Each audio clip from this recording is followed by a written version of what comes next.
நாங்க இப்போ எங்க போயிட்டு இருக்கோம் பாத்தீங்கன்னா, ஒரு முக்கியமான இடத்துக்கு போயிட்டு இருக்கோம். ஒரு முக்கியமான சர்ப்ரைஸ் ஒண்ணு இருக்கு. அதை மறக்காம பாருங்க. அண்ட் எப்படி சொல்றது, இவரை தெரியாத ஆளு யாருமே இருக்க மாட்டாங்க. இவரை பாக்குறதுக்குன்னே கோடிக்கணக்கான பேர் எந்தெந்த மூலையில இருந்தும் எல்லா ஊர்ல இருந்தும் வந்து பாக்குறாங்க இவரை. இவர் எப்படி சொல்றது, இவரை எங்களுக்கு ஒரு ஃபேமிலி கார்டுன்னு சொல்லலாம். அவ்வளவு எங்க வீட்டுல இருக்கிறவங்களுக்கு எல்லாருக்குமே ரொம்ப பிடிக்கும். இவரை எல்லாருக்குமே பிடிக்குங்க. ஏன்னா அப்படி ஒரு கடவுள் இவரு.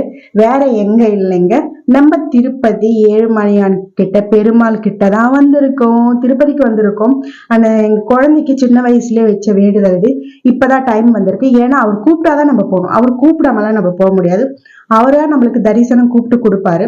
அண்ட் இவர்கிட்ட வேண்டிட்டு தான் எங்க வீட்டுக்காரர் பிறந்தாங்கன்னு எப்பவுமே எங்க மாமியார் சொல்லுவாங்க. அதனாலதான் பாலாஜின்னு பேரு வச்சோம். அந்த சர்ப்ரைஸ் என்னன்னு தானே பாக்குறீங்க. இதுதான் அந்த சர்ப்ரைஸ். லைஃப்ல என்னென்னவோ யாராவது தியாகம் பண்ணிருப்பீங்க. நான் என்னோட முடிய தியாகம் பண்ணிருக்கேன். நீங்க இந்த மாதிரி என்னெல்லாம் தியாகம் பண்ணிருக்கீங்க மறக்காம